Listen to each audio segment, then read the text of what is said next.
할렐루야. 네, 데살로니가후서 3장 6절부터 12절까지의 말씀을 우리가 봉독을 했습니다.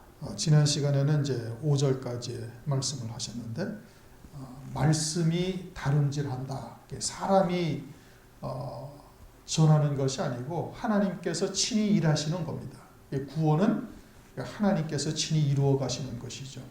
이렇게 말씀이 역사하시기를 우리가 기도해야 되는 것이고, 또 나 자신도 하나님의 말씀에 붙잡힌 자가 되어야 되는 건데, 사도 바울이 그러지 않습니까? 하나님의 말씀에 붙잡혀 예수를 그리스도라 밝히 증거하였다. 말씀이 우리를 주장하시는 삶이 되어야 되는 거예요.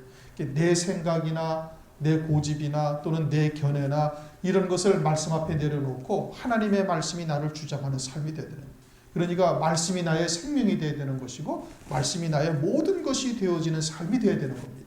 그것이 온전한 그리스도니요, 그게 그리스도의 것이 되는 거예요.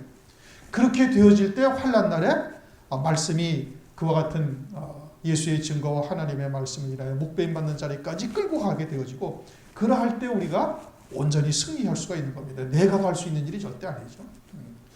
그리고는 이제 2절 끝부분은 믿음은 모든 삶의 것이 아니다. 이게 아주 참 볼수록 신기한 말씀인 거예요. 그렇죠?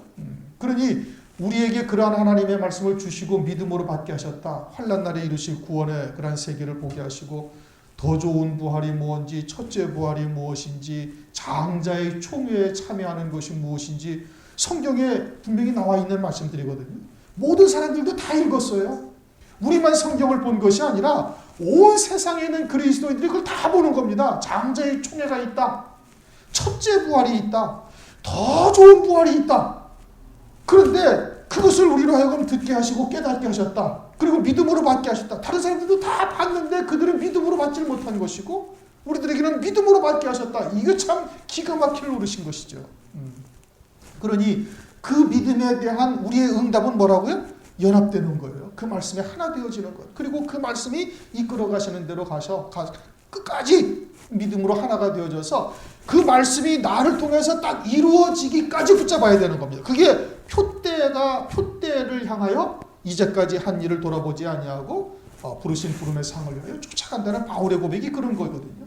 그러니까 끝까지 가야 돼요. 이만하면 되었다. 선줄로 생각한 자는 넘어질까 조심하라.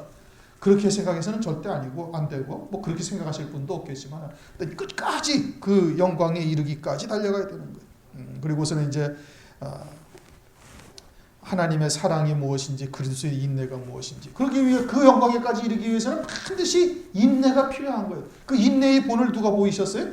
주님이 보이셨어요. 어떻게 인내를 했다? 히브리서 12장 2절에 그 앞에 있는 즐거움을 위하여 십자가를 참으사. 그럼 우리에게도 그 앞에 있는 즐거움이 무엇인지 보여줘야 되는 겁니다. 그렇게 지혜와 계시의 영을 받아서 하나님을 알고 그 부르신 부름의 소망이 무엇이며 그 영광의 풍성함이 어떠한 것인 줄 알고, 또 아버지의 능력으로 이루시는 그 역사가 어떤지 믿는 자에게 이루시는 그 하나님의 역사를 알아야 돼요. 그러면 어떻게 된다? 인내할 수가 있다. 그렇게 되면은 반드시 그와 같은 영광의 자리에 이르게 되어질 것이다. 그러면서 6절, 형제들아 우리 주 예수 그리스도의 이름으로 너희를 명하노니 규모 없이 행하고 우리에게 받은 유전대로 하지 아니하는 모든 형제에게서 떠나라. 사도 바울이 형제들에게, 데살로니가 교회에 있는 성도들에게 하나님의 말씀을 지금 전하고 있는데 뭐라고 얘기를 하냐면 예수 그리스도의 이름으로 명령한다 이겁니다. 예수 그리스도의 이름으로 명령하는 거예요. 누가? 사도 바울이. 교회는 예수 그리스도의 피로 값주고 세운 곳이 교회예요. 그러니까 예수 그리스도의 명령은 무조건 들어야 되는 거예요. 왜? 주님이 피 흘려 세우신 교회니까 그 교회에 예수 그리스도의 명령을 지금 하고 있는 거예요. 그걸 사람인 바울이 예수 그리스도의 이름으로 명령할 수 있는 권세를 가지고 있다 이겁니다. 대단한 것이죠. 누구나 다 그렇게 할 수 있느냐? 그게 아니에요. 사도 바울이니 사도 바울로 그렇게 예수 그리스도의 이름으로 명령할 수가 있는 거예요. 그러니 그것은 사도 바울이 하는 말이 아니라 주님이 직접 명하시는 명령과 다를 바가 하나도 없는 거예요. 그렇게 해서 오늘날까지 교회가 이어져 왔거든요. 그럼 오늘날 교회도 주의 종이라는 사람들은 누구나 그러면 예수 그리스도의 이름으로 명령을 할 수 있느냐 없느냐?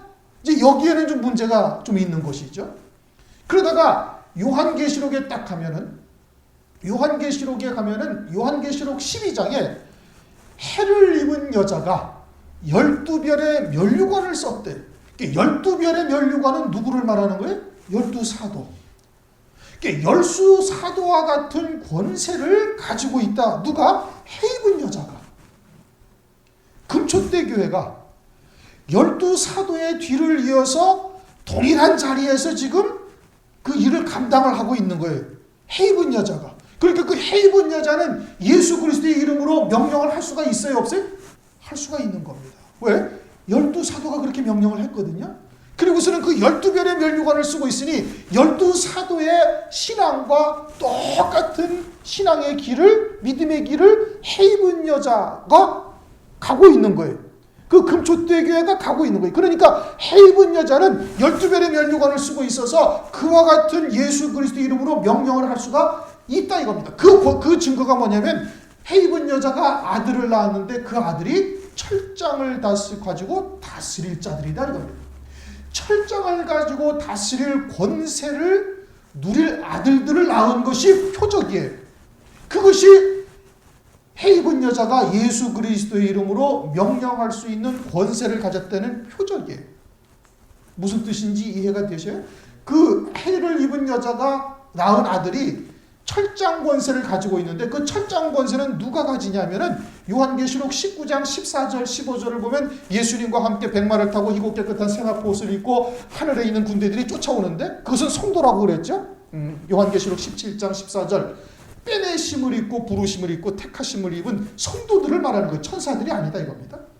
그런데 그들이 요한계시록 19장 15절을 보면은 철장 권세를 가지고 있는 거예요. 주님과 함께 똑같은 권세를 가지고 오는 거예요.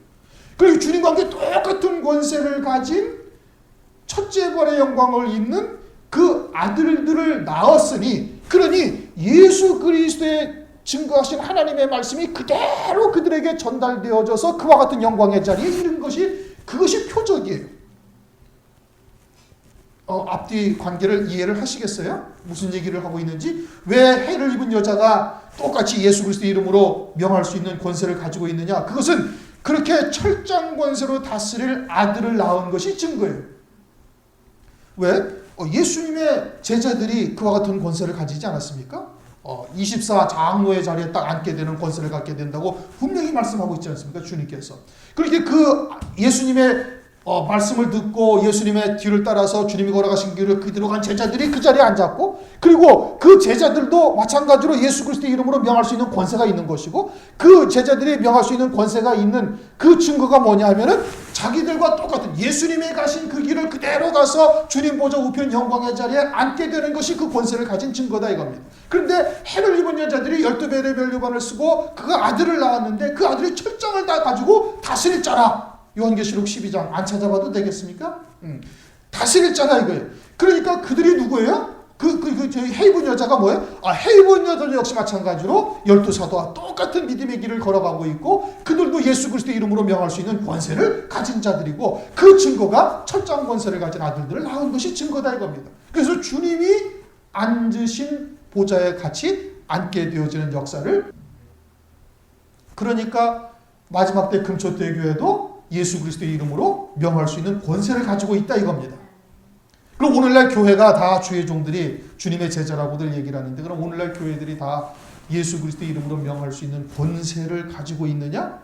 그건 그렇지가 않다 이겁니다. 천주교도요. 사도신경 고백합니다. 사도신경에 뭐라고 되어 있다고요? 로마 캐톨릭 교회가 유일한 교회다 이겁니다. 예수 그리스도의 명을 받은 유일한 교회라고 고백을 하고 있는 거예요. 그러면 천주교회가 그와 같은 권세를 가지고 있습니까? 주님이 걸어가신 그 길을 그대로 가면서 주님이 앉으신 보좌에 앉으신 그 자리의 일을 하나님의 자녀들을 갖다가 낳고 아들들을 낳고 있나요? 그렇지 못하죠. 그러면 일반적인 우리 기독교 개신교 교회가 그렇습니까? 거기도 또 그렇지 않아요. 왜? 환난 날에 배도할 자들이 있다고 성경에 말씀을 하고 있고 음료교회가 될 자들이 무수히 많을 것을 성경에서 말씀하고 있으니 모든 교회가 그렇지가 아니한 거예요. 그러나 본명한 것은 마지막 때 금초대 교회 해를 입은 여자 해를 입은 여자가 12배의 면류관을 썼고 그가 아들을 낳았는데 철장 권세를 가진 아들을 낳았으니 그들은 예수 그리스도 이름으로 명할 수 있는 권세를 가지고 있다 이겁니다. 사도 바울도 예수 그리스도 이름으로 명하는 거예요. 왜? 사도 바울 자신이 하나님의 말씀에 완전히 진리 안에서 하나가 되어져 있으니까. 그러므로 오늘날 예수 그리스도 이름으로 명할 수 있는 권세를 가지고 있는 교회를 다녀야 그 신앙생활이 온전해지는 겁니다. 그러지 아니한 교회는 다녀봐야 그거는 별 볼 일이 없는 것이죠. 배도하지 아니하면 다행인 거예요. 그런데 거의가 다 배도하게 아마 되어질 겁니다. 예수 그리스도 이름으로 명하노니 규모 없이 행하고 우리에게 받은 유전대로 행하지 않은 모든 형제에게서 떠나라. 그 명령이 뭐예요? 규모 없이 행하는 자에게서 떠나라. 그 다음에 받은 유전대로 행하지 아니하는 자들에게서 다 떠나라 이겁니다. 그건 하나님의 명령, 주님의 명령. 그러니까 교회는 반드시 그와 같은 자에게서 떠나야 되는. 그럼 규모 없이 행한다는 것이 무엇이냐? 이게 원어적인 의미는 전쟁에서 패전하고 그냥 뿔뿔이 다 흩어져가지고 터덜터덜 집으로 돌아가고 있는 상태가 규모가 없는 상태예요. 우리의 싸움의 전쟁에서의 대장은 누구신데? 예수님이 대장이시죠. 예수님이 우리의 대장이 되시고 그리고 우리가 십자가의 군병들이 되어져서 연적 싸움을 싸우고 있는 거예요. 근데 규모 없이 행한다라는 것은 대장도 주고 없어지고 잃어버리고 전쟁에서 패해가지고 터덜터덜 각자 그냥 자기 집으로 이리저리 흩어져가지고 산지사방으로 흩어져서 자기 집으로 다 돌아가고 있는 상태가 규모 없이 행하는 거예요. 우리는 어떻게 해야 돼? 예수님이 머리가 되시고 예수님이 우리의 대장 되셔가지고 십자가의 군병이 되어졌으니 그의 군사로서 일하는 것이 아주 기쁘고 힘이 참 감사하고 그래가지고 어떻게 일사불란하게 하나님의 말씀에 의해서 움직여질 수 있는 그와 같은 군대가 되어야 되는 것이 십자가 군대죠. 교회죠. 그런데 패전하고 그냥 뿔뿔이 흩어져서 돌아가고 있는 그와 같은 신앙을 가진 자들에게서 떠나라 이겁니다. 그들은 마귀의 밥이 된 자들이고 결국은 마지막 날에 배도할 자들이 다 되어질 수밖에 없는 거예요. 규모 없이 행하는 자들에게서 떠나라. 그 다음에 우리에게 받은 유전대로 행하지 아니하는 모든 형제에게서 떠나라. 우리에게 받은 유전대로 행하지 않는다는 것은 이미 이제 15절에서도 우리가 상고를 했죠. 말로나 편지로 가르침을 받은 유전을 지켜라. 말로 사도 바울이 와서 증거한 하나님의 말씀대로 지켜 행하는 것을 말하는 거예요. 이게 기독교의 전통이 아니다 이겁니다. 무슨 뭐 가운 입고 뭐 수트를 걸치고 뭐 어쩌고 저쩌고 하는 이런 기독교적 전통을 말하는 것이 아니라 성경에서 말씀하시는 가르침을 쫓지 아니하는 자들에게서 떠나라 이겁니다. 기도를 어떻게 할 것이며 금식은 무엇이며 기타 등등 성경에서 말씀하시는 이와 같은 말씀을 지키지 아니하는 자, 다시 말하면 진리에서 벗어난 자들에게서 떠나라 이겁니다. 그것이 주님의 명령인 것이죠. 주님의 명령. 그 다음에 7절 우리가 어떻게 본받아야 할 것을 너희가 스스로 아나니 너 어떻게 우리를 본받아야 할 것을 사도 바울을 본받아야 할 것을 너희가 안다 이겁니다. 이것은 고린도전서 11장 1절에도 보면 사도 바울이 나를 본받으라. 이게 참 쉬운 말이 절대 아니죠. 여러분들은 다른 그리스도인들에게 나를 본받으라고 이야기할 수가 있습니까? 없지요. 쉽지가 않단 말입니다. 근데 사도 바울은 아주 당당하게 나를 본받으라. 그리고 너희들이 우리를 본받아야 할 것을 너희 스스로 안다 이거예요. 왜? 사도 바울은 한치의 어긋남이 없이 오직 하나님의 말씀을 믿는 믿음으로만 살고 있는 거예요.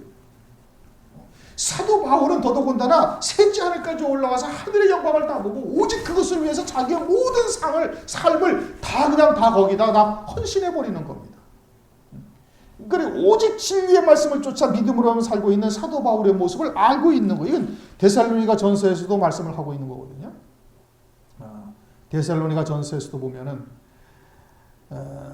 2장 10절에도 보면은 사도 바울이 어떻게 교회에서 행했는지 그들에게 다 이야기를 하고 있는 우리가 너희 믿는 자들을 향하여 어떻게 거룩하고 옳고 흠없이 행한 것에 대하여 너희가 증인이요 하나님도 그러시다.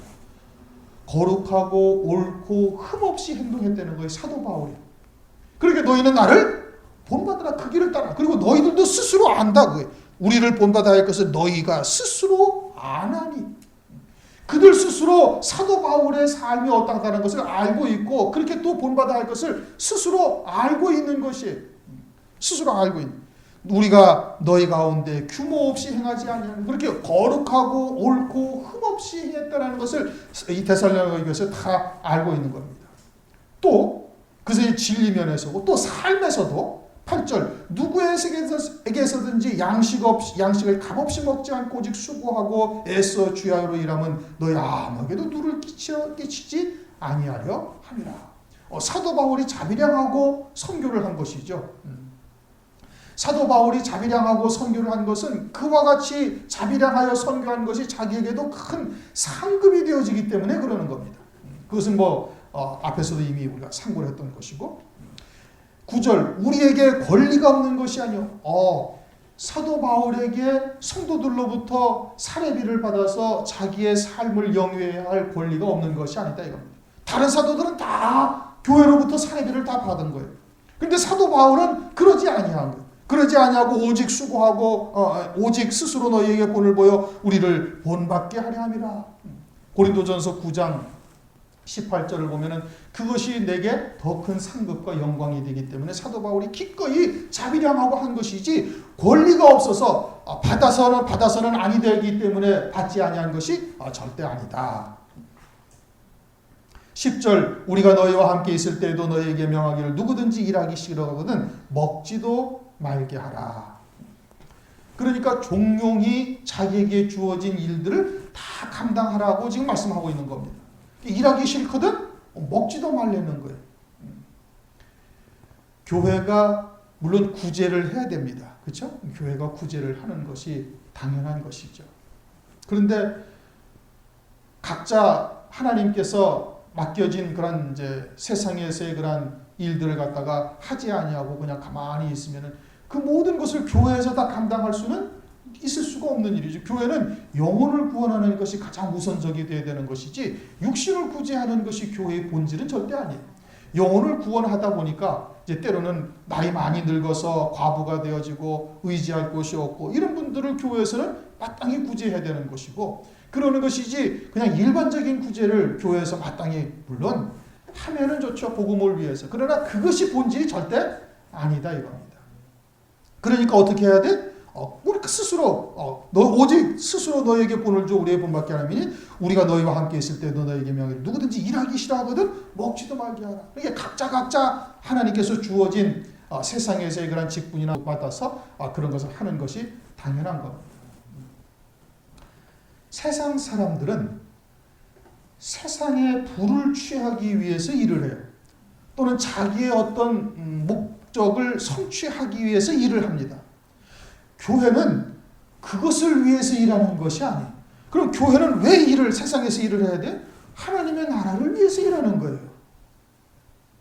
세상 사람들과 세상에서의 일을 하는 삶을 영위하기 위해서 하는 일이 차원이 전혀 다른 겁니다. 세상 사람들은 세상의 것을 취득하기 위해서 또는 자기 자아를 실현하기 위해서 어떠한 목적을 이루기 위해서 세상의 일을 하는 거예요. 그러나 성도들은 그리스도의 것이 된 성도들은 무엇을 위해서 세상 일을 해야 되는가? 하나님의 나라를 위해서 세상 일을 해야 되는 거예요. 그러니까 모든 것이 가하나 모든 것을 다 해도 되는 것이 아닌 거예요. 무슨 뜻인지 이해가 되십니까? 다 할 수는 있으나 다 해서는 아니 되는 거예요. 하나님 나라에 우리가 일꾼으로서 일하는데 저해되는 것이나 방해되는 것이나 이런 것들은 해서는 아니 되는 거예요. 스스로 믿음으로 그런 것은 딱 결정을 할 수가 있는 것이죠. 그러니까 유흥업소를 다닌다든지 야간업소를 한다든지 기타 등등 신앙에 저해되는 것, 신앙에 방해되는 것, 우리의 영적인 성장에 걸림돌이 되는 것 이런 일들은 해서는 아니 되는 거예요. 아무리 돈이 많이 벌린다 할지라도 그런 것은 해서는 아니 되는 겁니다. 일하는 차원이 전혀 다른 거예요. 무엇을 위해서 일해야 된다고요? 하나님 나라를 위해서 일해야 되는 거예요. 하나님 나라를 위해서. 그것을 위해서 이제 일을 하라. 11절 우리가 들은 즉 너희 가운데 규모 없이 행하고 도무지 일하지 아니하고 일만 만드는 자들이 있다. 일을 하지 아니하니까 시간이 많죠. 시간이 많으니까 어떻게 해요? 여기저기 몰려다니면서 여러 가지 이야기들을 하다가 험담도 하고 교회 내에 분란만 야기시키는 거예요. 디모데전서 5장 13절 또 저희가 게으름을 익혀 집집이 돌아다니고 게으를 뿐 아니라 망령된 편론을 하며 이를 만들어 마땅히 아니할 말을 하나니. 돌아다니면서 막 이야기를 하면서 아무개 성도가 어쩌고 저쩌고 뭐 교회가 어쩌고 저쩌고 막 이야기하면서 험담을 하고 편론을 하고, 그리고서 교회 안에 분란만 야기시키고 일만 만든다 이겁니다. 왜? 게을러가지고 자기 일을 하지 않냐고. 그리고서 교회가 도와주니 안 도와주니 뭐 이런 온갖 악한 일들만 한다. 왜 그래? 시간이 많아서 게을러가지고 그와 같은. 그런데 베드로전서 4장 15절을 보면 이렇게 말씀하고 있습니다. 남의 일을 간섭하는 자로 고난을 받지 말려니와. 그럼 남의 일을 간섭하는 것이 하나님 앞에 죄요? 그것으로 말미암아 하나님께서 어떻게 하신다? 고난을 당하게 하신다. 징벌하신다는 겁니다. 그러니까 그와 같이 게을러서 돌아다니면서 편론하거나 또는 일을 만들지 말고 하나님께서 주어진 여러 가지 일들을 그것을 갖다가 하나님의 나라를 위해서 성실하게 일하라는 내용인 것이죠. 12절 이런 자들에게 우리가 명하고 주 예수 그리스도 안에서 권하기를 종용히 일하여 자기 양식을 먹으라 하노라. 일할 수 있는 사람은 교회의 짐을 지우지 말고 스스로 일을 해서 자기의 양식을 자기가 취하라. 그렇게 지금 말하고 있는 겁니다. 이것이 교회 안에 많은 문제를 야기하기 때문에 그러는 거예요. 우선 시간이 많으니까 돌아다니면서 모여다니면서 험담을 하게 되어지고, 그러다 보니까 교회에 문제를 야기시키게 되어지고 또 교회에 짐을 지우게 되어지고, 그래가지고 교회가 자꾸 어려워지는 겁니다. 그러니까 종용하여 자기 일에 힘쓰라. 지금 2번이나 강조를 하고 있는 거예요. 그래서 교회에 짐을 지우지 마. 사도 바울도 자기도 교회에 짐을 지우지 아니하려고 나도 스스로 자비량하고 일하지 아니하였는가. 그러니까 그것을 아주 여러 차례 지금 강조를 하고 있는 것이고, 그전에는 뭘 말하는 거예요? 진리에서 떠난 자들에게서 떠나라 이겁니다. 규모 없이 행하는 자들.